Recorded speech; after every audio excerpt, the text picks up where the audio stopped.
Okay. Then good evening, everyone. Connecticut Family Support Network wants to welcome all the parents and caregivers and providers who dare join us tonight. We had the honor to present the workshop, Do You Want to Know About Macrobusiness?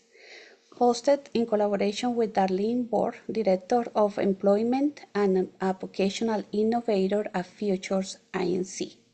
She has been working with individuals with intellectual disabilities for nearly 10 years, creating business based on their passions and interests. Then, Darlene, thank you so much to have you here, and the floor is yours. Thank you so much, Lena. Hi, everybody, and welcome. You're here because you care about someone with a disability and you want to make their life better, either now or you're planning for the future. And so I'd want to talk today about employment as a way to make somebody's life better, specifically self-employment. So my name is Darlene Borre.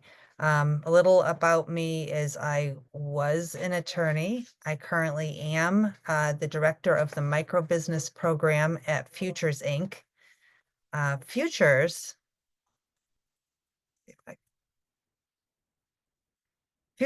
Inc., just so you know, is a nonprofit agency whose mission is to provide personalized opportunity and inclusion for people with disabilities through individualized schools. They have a school, employment, and day programs so that each person can live an inclusive life within their community. And thank you for being patient with all of our background noises here. It gets a little crazy. You probably can share that path. So I'm also the parent of two kids. My daughter Lena is 17, almost 18, and my son Ben, and she's typically developing, and my son Ben is 23 and he has profound autism. So I wear both hats, a professional hat and a personal hat. And more than ever, I really believe that employment is so important in a person's life because it could have a huge, huge impact on your quality of life. Besides a paycheck, employment provides purpose, a reason to get up and go. Studies show the health benefits of being employed, getting out into your community, making the community, aware of an individual and showing you something in common with others in the community, connect with other people in the community. Employment is a way we define ourselves. You may have heard of something called competitive integrated employment. Not everyone can access that. So what if you don't fit into the box for typical employment? Self-employment falls under that umbrella of competitive integrated employment. So it's an option that is available to your family. And so I'm here to talk about micro businesses as a self-employment option. So what is a micro business? A micro business is a small business based on an individual's passions and interests and supported in the community. So working on a micro business really brings purpose to the day while emphasizing an individual's passions and interests. So when I work with someone on their business, we work on connecting with the community who really get to know the individual and hopefully root for the individual and their business. So for example, this is Steve. Steve, when I first met Steve, I asked him about himself and he said, oh, I've done some bad things and I'm not proud of myself. And he had lived in an institution for decades and he had been relatively recently got a spot in a group home and then an apartment with assistance. And so when I started talking to him, he really wanted to work with food. In an institutional setting, you have no choice of what you can eat, how you dress, who you hang out with. He really wanted to work in the kitchen. So the Futures Inc. has a commercial kitchen. So we were able to work with the chef and do some taste tests and develop a barbecue sauce. And so he was able to create his own product, his own barbecue sauce. I came a long way. Having a business made me a better man. So if I were to ask Steve, now tell me something about yourself, he would immediately say, I'm a sauce master.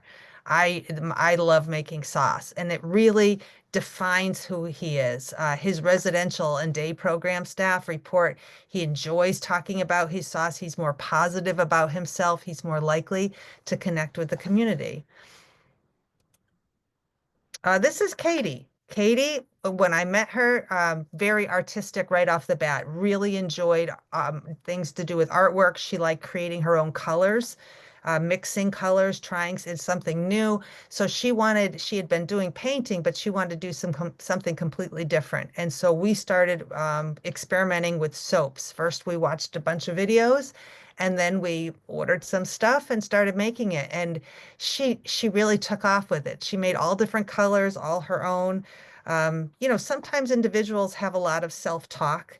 They may have gone decades with being told over and over that you can't do this, you can't do that. They didn't qualify for typical employment opportunities. They didn't get that chance to try something and do really well.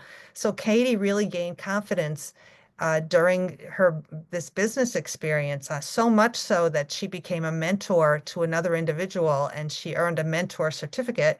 And she was so proud, she hung up that certificate in her room. There's just a million stories like that of individuals that are getting so much out of their business. Um, when I talk about my business, I'd say I'm very creative and artistic. My business helps me feel that way. So the other great thing about having a business is you get to spend profits. So for many individuals, especially in the winter months in Connecticut, their day is spent walking around the mall without a purpose, without money. Can you imagine window shopping at the mall, knowing you can never buy anything, ever? I mean, of course, behaviors can result, and that may involve getting kicked out of the mall. And then what do you do? Further isolated. So having a purpose that includes spending money creates a great life. So it's really about quality of life, and that's what we're talking about. This is my son, Ben, and he's nonverbal. So we started researching what can you do? He loves to shred. What can I do with that? That's the one thing he will sit there and do for 45 minutes. That's a long time for him. So what can we do with that? So we are doing these shredded blends. These are like for Easter baskets and gift bags and things like that. And also he loves sitting by a fire pit. So he started making fire starters. Um, and once we got the fire starters made, we started going to a farmer's market. We didn't know if he could make it. He'll rock in the chair. Sometimes he'll walk around in the back there. Um, but more and more, his time increased of sitting there with the other individuals, the other entrepreneurs. And now, when he's at the farmer's market, he's known more for his business than his disability. So, and we also educate the community on what's possible, but in a very organic, natural way. For Ben, instead of being known in the community as the guy who makes those weird sounds, he's known as the man who loves fire pits, who sells those fire starters. Sometimes a customer will high five him and be curious about his iPad. We do a lot of educating customers, and it brings the community closer as an ally. Since starting his micro business, Ben is more, this is from, I had people just write randomly. Since starting his micro business, Ben is more interactive and tolerant to communication from others. When working on his business, his self-injurious behaviors have decreased dramatically, having purpose. So this past summer was the second time we set up a booth at a farmer's market. So we were doing it in Middletown because they have their farmer's markets during the week, during the day. So it's during the day program. So weekends won't work for us. So we were right in there with all the other vendors. We worked with student interns, and I'm putting that out there as an example of engaging other people. It doesn't all have to be on your back. Engage with students. We work with the students to develop an attractive display, help us create social media posts. So they came up with the banners and the shelves and all of that. They did baskets. They did a great job. So it wasn't just a plain table. It really looked professional. And compared to the other vendors, I thought we looked the best out of all of them.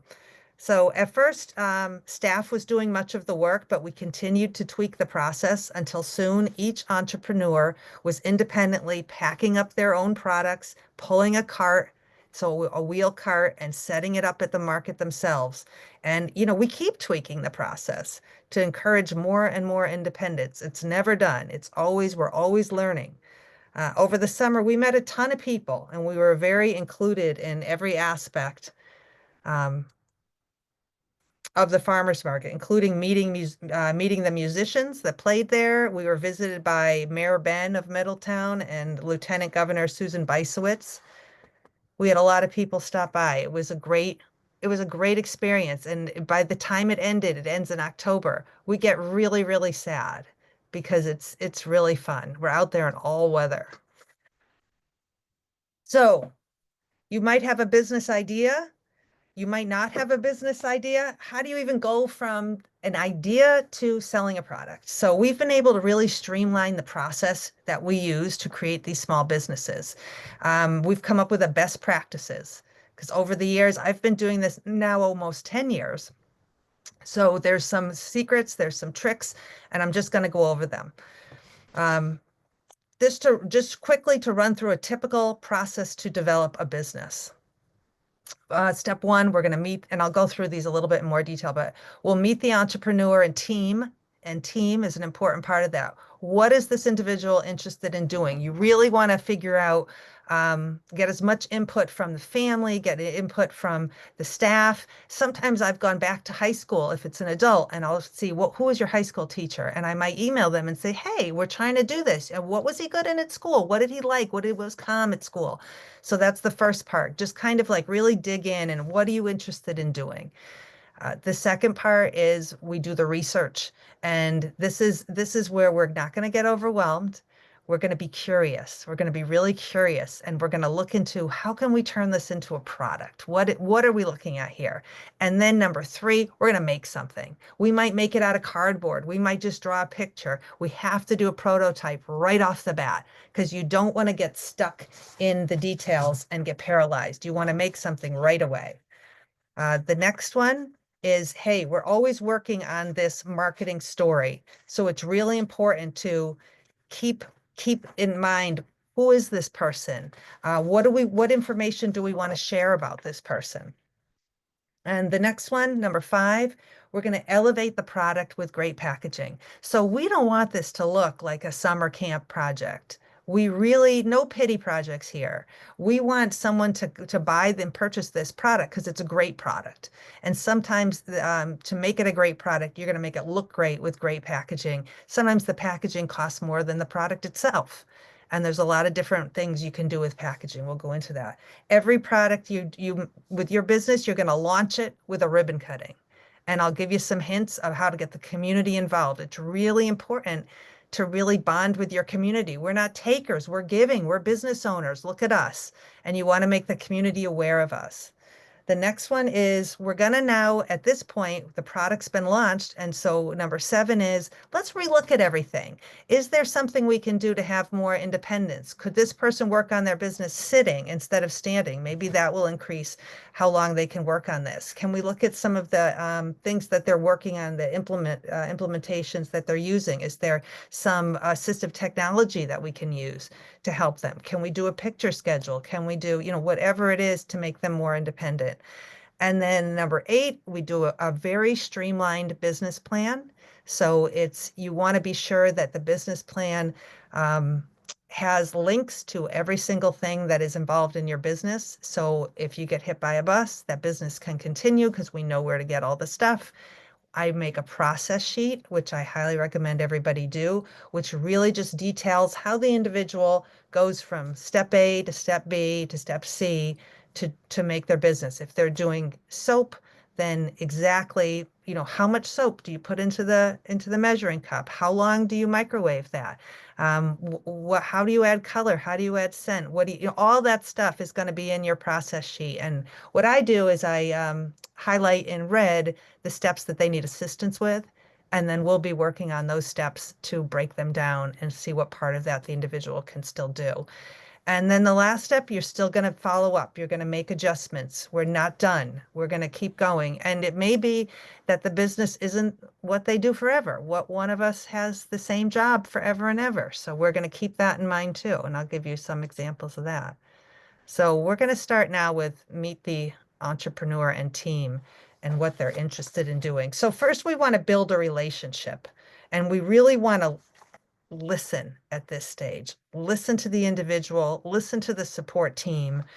I have a questionnaire that I have them fill out just to kind of try to figure out what this person enjoys doing, what they're capable of doing, what their interests are, and just involve everybody that's involved in taking care of this person. What are their likes and dislikes?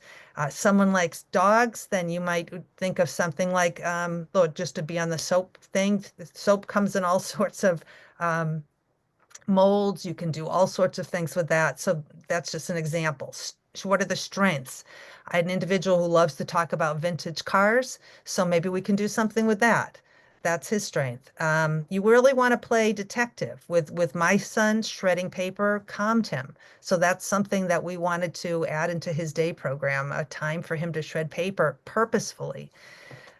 Community, maybe it's something with your relationship to the community. What is it that you cherish about the town? Is there something about the town that you really cherish? And the soap individual here, this individual really likes dogs, and so she ended up making dog soap. So that was hers. And if you can see on the left here, there's a little car, barely see it on the road. He really liked cars, and so we made a travel mug for him. That's a good example of I don't know if you guys are familiar with crickets. Those are those laser cutter machines. Uh, it takes a lot of fine motor to use that. So our first um, business that we had was putting a car from a cricket on a mug. And it seemed like a great idea. There's the car. He loves cars, but he doesn't have the fine motor to do that. So now you're asking his staff to do this activity. Really, without him, that's not going to work. So you got to go beyond what's a good idea to, is this a good idea for that individual? So it does take a lot to kind of figure it out. So just keep brainstorming with the team. The next thing is, all right, you have kind of an idea. They like this, they like that. You're going to do the research. So this is when you do the Google search, you do the brainstorming. You're throwing out some ideas. The entrepreneur, the individual is the leader. So you're getting them involved in these Google searches. You're looking on the computer together. You encourage ideas from everyone. Staff is going to have ideas. Ask staff. Be open, ask the family, be open to learn new things. Be curious. Don't get overwhelmed. Be curious. The individual seems like they're interested in owls. I mean, maybe we don't know anything about owls. We're going to learn about owls then. Let's be curious. Let's try to figure it out. Let's walk around the community. Let's do some community research. We want to align our products with the local needs and preferences. What's special about the entrepreneurs town? Go to the neighborhood Facebook page and see what's going on in town. That's also a good place to educate the community on our efforts as we go forward. Let the town know what we're up to and how we're building this business. So really, curiosity is your driving force. If soap is what you might do, visit a soap making business and check it out and really like learn how it's made and go on a tour. Observe nature to find a color scheme. So maybe you're figuring out, well, what color are we going to make this product? Go out in nature, look around, that's part of the day. That's part of the day of working with the individual, going out and looking at colors, walking through stores to see different packaging options. You've never ever thought of this stuff before. And now when you go in the store, suddenly it's popping out at you. Curiosity really becomes the catalyst for innovation and growth. Just be curious. And really, what does our entrepreneur want to do all day, or what do they not want to do all day? Do they enjoy working in a group or by themselves? Do they have any unique skills or experiences? I had an individual who was a vegan who wanted to work with vegan food. And so we went into the kitchen. We're all ready to try this recipe. And she did not want to put on latex gloves. She didn't like the way they feel. So maybe working with food is not going to work for her. So you got to keep in mind that that kind of stuff might not, as you're researching, realize what do they like, but what do they not like? So in your product research, you must use Chat GPT. So if you haven't used it yet, if you take nothing out of it but tonight, you must do this. So there's an app, Chat GPT. There's also you can go on just online to openai.com. ChatGPT stands for Generative Pre-trained Transformer. You will never be asked that, and you'll never need to know that. But if someone says ChatGPT, what's GPT stand for? That's what it stands for. So this is a great example. I love this example of what ChatGPT is. So if you've never used it, all you do is you type in a question or you tell it to do something and it will do it. So it is Google on steroids. So like, for example, in this example here, I typed in, what are some business ideas for a dog lover? And you can see it came up with a bunch of really good ideas. And then I said, what are some micro business ideas for someone with a vision impairment, fine motor challenges, an intellectual disability who loves small dogs and doesn't want to bathe dogs or work with water? And it's much more detailed here, many more ideas. So the idea is when you use ChatGPT, it's only as good as what you ask it for. You can say things like, write an email to my boss asking for a raise. Here's my resume and here's what I do. And it'll write the email. You can say, I'm writing to my legislator, but I really want to sound smart. So, write a really intelligent sounding email about, you can say, write an email as if I'm a fourth grader. Explain to me the tax code like I'm a fourth grader. It will do all of it. So please, please, please, if you've never used ChatGPT, this will absolutely help you. It's a shortcut. It'll help in your journey of trying to um, discover what product we should do. Okay. Okay, so now right at the beginning, we figured it out. We kind of know what product we want to do. We've done our research. So now we're going to make something. So we might not have all the ingredients to make it or all this stuff to make it, but we're going to make it out of newspaper, cardboard, paper, whatever. You're going to make something. You're going to make it like a little pretend model of what it is you want to make. Draw it, whatever. Document your journey. So you want to do a visual story of the product's journey. So this is the moment you're going to take the picture, work together, create a template, and really celebrate the beginning. Because at number 9, way at this end, you are just going to be you're going to go back at these pictures. You're not even going to believe what your beginning was. It's so fun to go back to the beginning. So don't forget to take pictures at this stage. Really important. And then turn missteps into victory laps. There's no mistakes.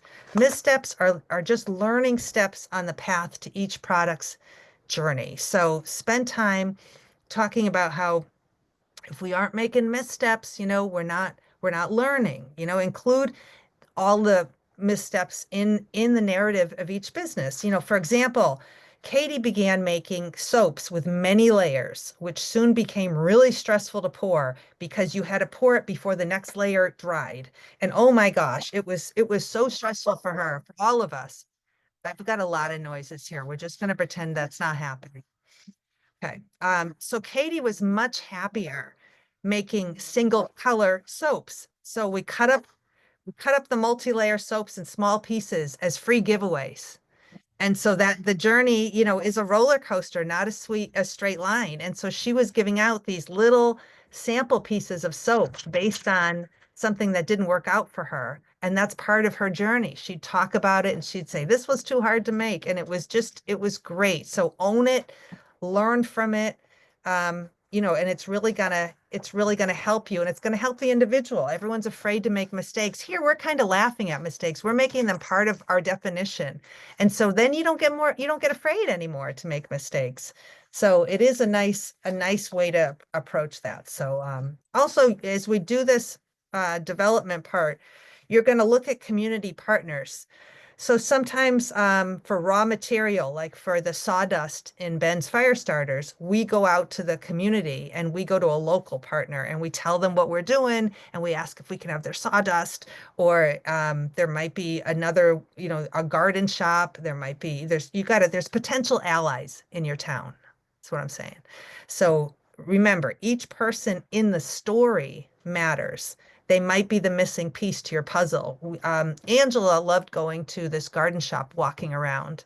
And so we approached the garden shop and we asked if we could sell. Angela ended up selling a pack of cards, like playing cards, but she asked if she could sell it at the garden shop because they know her. And they said, absolutely, that's so nice. We love you. And so you wouldn't think a garden shop and playing cards go together, but they absolutely did. They were an ally. So you never know when it's going to come in. So just keep that in mind. And then you really want to start to begin to elevate the product. So we want, like I said, more than just summer camp craft appeal.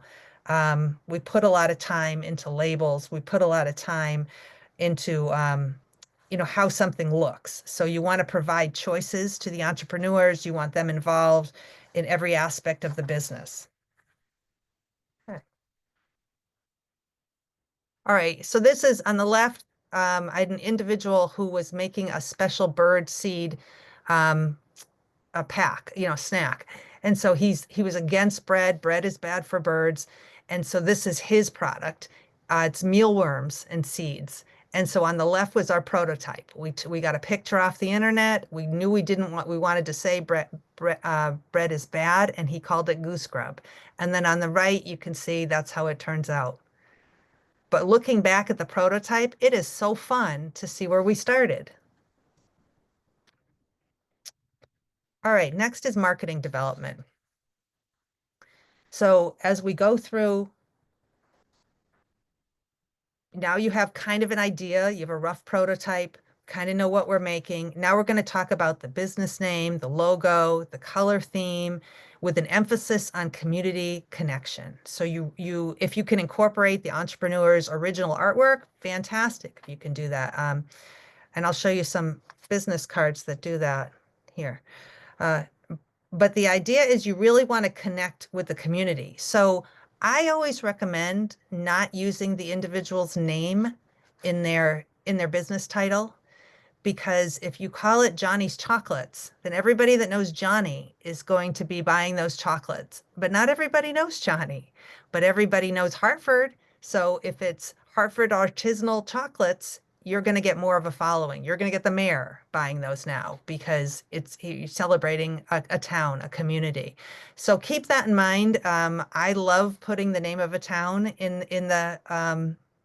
the name of the business. I think that really makes the community invested into it.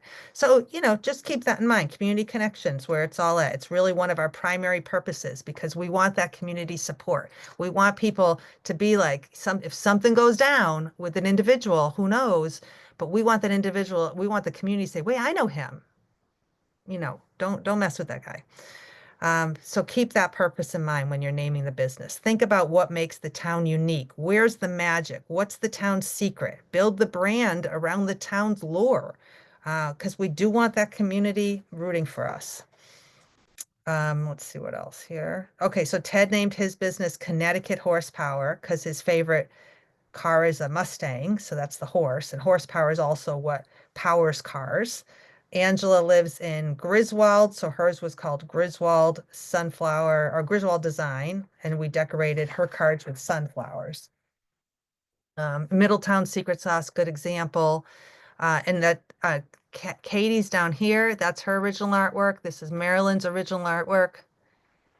With Ben's, we really wanted to describe that he has autism, and we wanted that to be part of what his message is. So it really varies depending on the individual. And I love making their business cards be an expression of who they are. They're the president, they're the chief designer, they're the CEO. And so you ask, what they want their role to be. And I think it's very empowering to be able to hand out a business card. I work at Futures, so I have the email address be mine because I want to be sure that, they're very vulnerable and I don't want anyone contacting them. But it depends on the individual and how independent. Also, all of these business cards were made on canva.com. So that is another resource. You just type in business cards, they will give you templates. You change the words, and they have a beautiful font on them, and it's pretty simple to do. So just another way of using what's already out there.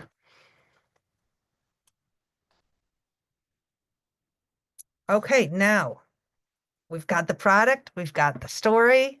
Next, we got to do the packaging. So check out the competition. Ideas are everywhere. Supermarket aisles, Etsy, Pinterest, Google, local stores.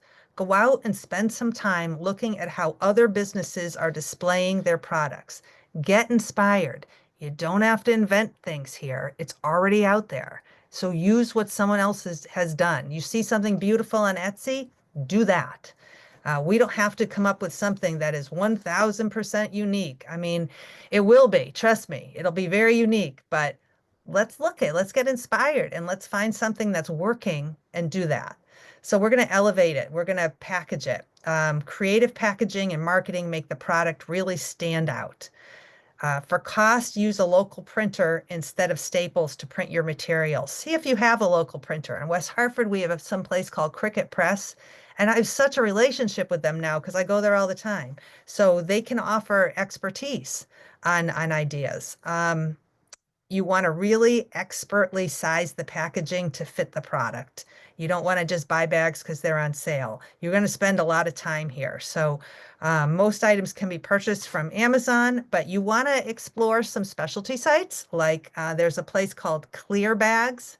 It's ClearBags.com for thousands of different packaging options you never even knew existed. They probably have 20 different ways to package a cupcake.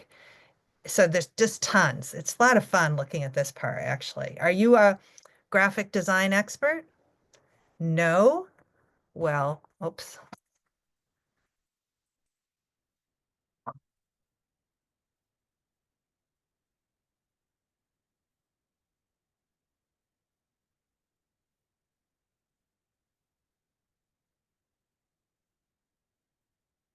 Sorry, my cord came out.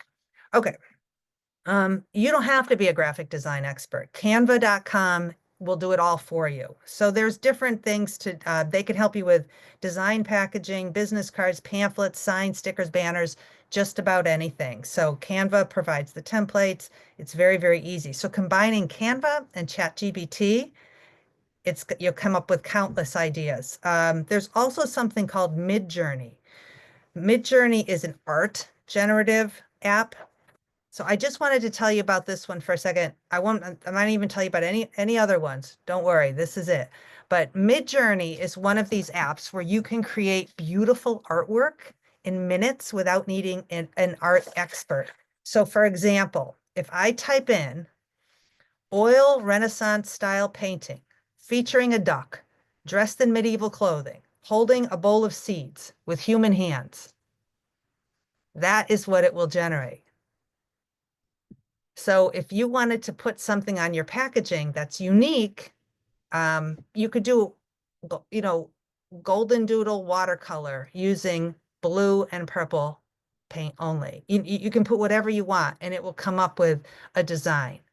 So that's another one to explore. It's really, really fun. And it's a time saver with millions of possibilities for micro businesses. You could have it make hundreds of frogs and fairies in a swamp at dusk in the style of Monet, and it'll do it. I mean, really, the stuff that's out there is time saving. So the other thing we do is we do community outreach where when we have the product ready to go, we're going to figure out where we can sell it. So in your community, you have mom and pop shops, you have restaurants, you have, I mean, everywhere you go, explore, go out in your town and see where you might be able to sell and ask, tell the story, you know, where this is, I want to tell you about my son or daughter.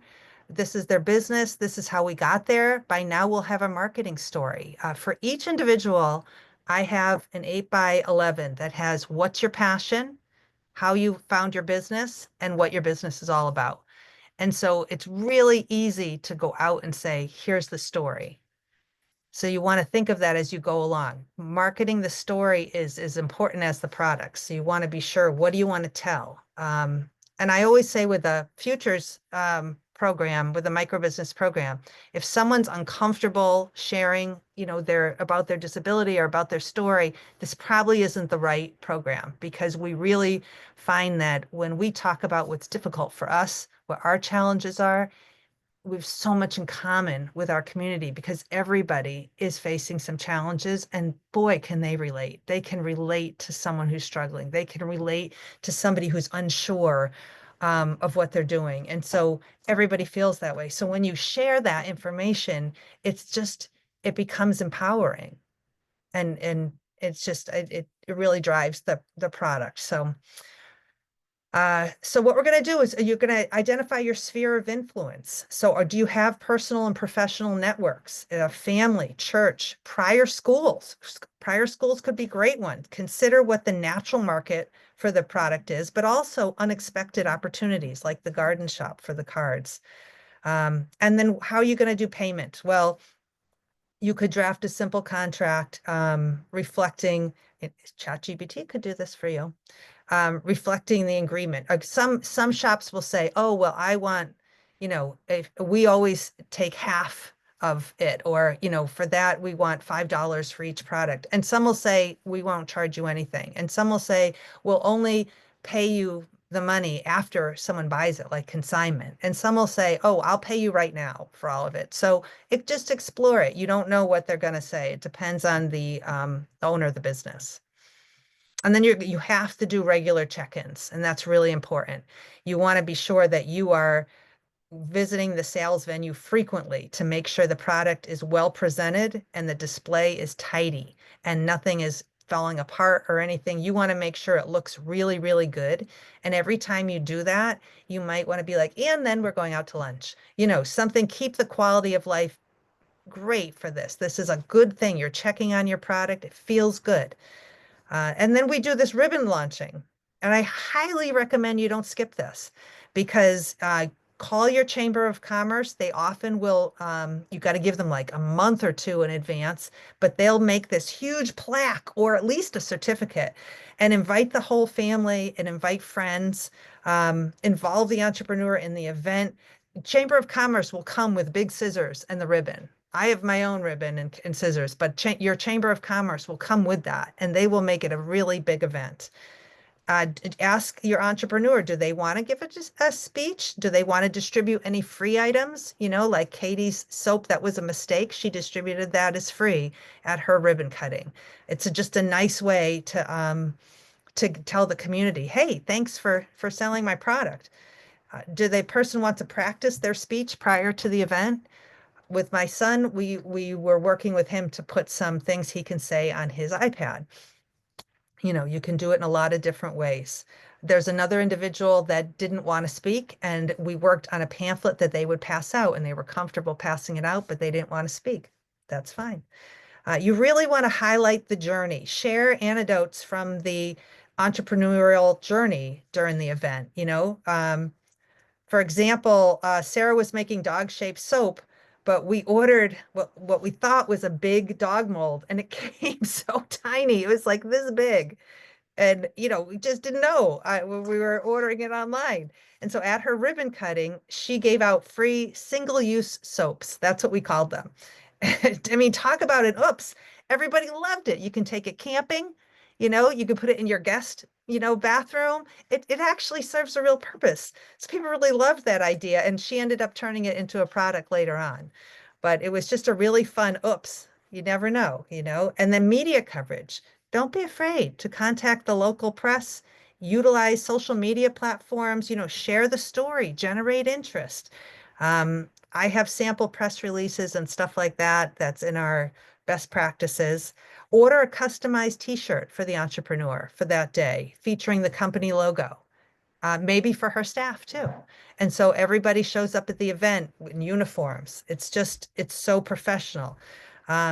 And then maybe present them with the customized t-shirt at the event and any plaques or certificates that the local leaders offer the local leaders a chance to say a few words. I love when the entrepreneur has an opportunity for speech. We found this part of the process to be so emotional and meaningful, and everybody's crying. it's so important to make sure they get to say their piece and you hear their voice. And then take pictures. Take pictures at this event, like along the whole way, but take pictures at this event. Maybe even designate a different person to all they're doing that day is taking pictures, because you want to do a post-event gratitude. So you want to send thank you cards. You're going to print some pictures from the event. You're going to send thank you cards. You're going to utilize Walgreens because it's really cheap. And you're just going to say, hey, thanks for coming. Appreciate it. Hey, we love the plaque. Thank you. They never get thank yous. These public officials never do. They'll remember you guys forever. And if anything goes down and they need to get your back, they're going to remember you said thank you. And it means a lot, you know? So now there's a product, brand, story based on the passions and interests of the entrepreneur. The business has been launched. It's time to step back and take a look at the process, because threading through this entire process has to be an assessment of quality of life always. Can we help the entrepreneur to be more independent with their business? So we're going to focus on collaborating closely with the entrepreneur to fine tune the tools and technologies that will enhance their participation, their autonomy, their efficiency in various aspects of the business. So we work with the entrepreneur to optimize participation, independence, product assembly, marketing, delivery, whatever it is. When we sell at the local farmers market, each entrepreneur had a crate with wheels and a pull handle. So now they're able to pack it all, carry it, set it up. Prior to that, yeah, I said staff was doing everything. And I make a process list. This is just another part. You want to make sure you're fine tuning that process list. You want to write down every step that the entrepreneur needs to do in order to complete their business. And then it may be necessary to break down larger tasks into smaller, more manageable parts. Use assistive technology when you can. Can you put that schedule, the product schedule, on an iPad or whatever it is you need to do? So here's an example. This is one of the things that our students made. It's a video. So it was very popular a couple years ago. Wes Anderson is a director, and and he makes all of his films centered, and they're kind of quirky. And so it was a trend that people were saying, what if this was a Wes Anderson film? So this is just one of the social media things. I'll show you.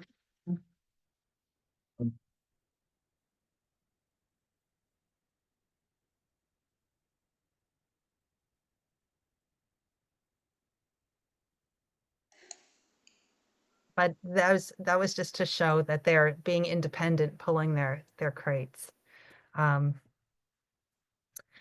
Okay, this is the detail part, but it's really necessary. So now that we have the business pretty figured out, we're going to make sure we have a business plan that includes links so we can reorder all the raw materials, including packaging. Where do we order those bags from? What size were they? How many, how much did they cost? We're going to be writing all that down as we go along. We keep a little notebook. We're going to be writing all that down as we go along. So at this point now, we can put it all down in the master document. It should be a simple process because we've already written everything down. And we're going to figure out how much it costs per item to make this. So we're buying the bags. We figured out, okay, this bag fits. So we're going to buy 100 of these bags, and that's 3 cents each. Okay, now we're going to add that to all the other stuff that we put into the product to figure out how much it costs to make. And then, we can work with, and that's how we price it too. We figure out, okay, how much does it cost to make? How much can we whittle that down? You can order things in bulk and that'll help. And then you figure out based on that, if you can double it and charge that way, or what the market will bear. I try to keep the prices low because I want my community to be like, oh, are those fire starters back again? I don't want them to see them and, be overpriced. So I keep them at a price that they're going fast. So when you're working with individuals with intellectual disabilities who receive government benefits such as SSI or SSDI, you have to pay special attention to profit distribution. That's critical for maintaining financial stability, safeguarding their eligibility. So Connecticut has benefits specialists that can work with each individual on how to report profits. So there's a benefits assessment checklist that they use, and there's benefits specialists assigned by region in Connecticut. So you can look up your benefits specialist. It's really no different than if they were to work an hourly job. What we've been doing is when you sell a product, and let's say you sell it for $10 and you get a $10 check, that's not your profits because you have to deduct how much it costs to make that product. And so you might want to reinvest some of that money back into the business to buy some more color, scent, packaging, whatever. And so your profit may be very, very small at the end of the day. So you have to be able to realize that just because you made $100 at farmer's market, it's not really $100 profit. So we did a quality of life study on this also, and we found that there were significant increases in quality of life in 4 areas. In their relationships with other people, in their self-perception, with their community interactions, and how they viewed the future. And I think it's so important that we keep saying, how is this making their life better? We don't just want to make dog treats. We want to make sure that it is something that is making their life better. When I first went to the farmer's market in June, I was kind of skeptical. I had arguments there, was giving people a hard time. But the more and more I went, I felt more comfortable, felt welcome. I can't wait to go back to farmer's market in May. People are really nice. And I feel like that's a perception that had changed over time. And this individual had just never interacted that much with the community. And when they had, it was negative. And so over the summer, they found people are nice. There's just so many stories and so many quotes about how beneficial it has been to work on businesses way beyond what we thought this would do. I mean, we developed it first to give someone purpose during the day, during the week in their day program. And then it became so fulfilling for them. So it's just, so anyway, I just believe everyone who wants to work should be given that opportunity. If you're in high school and you can graduate with a business and bring this into a day program, I mean, your day will be filled with more purpose. And I can't really control where my son will live after I'm gone, but I'm trying to build as purposeful a day as I can for him and for everybody else. So any questions?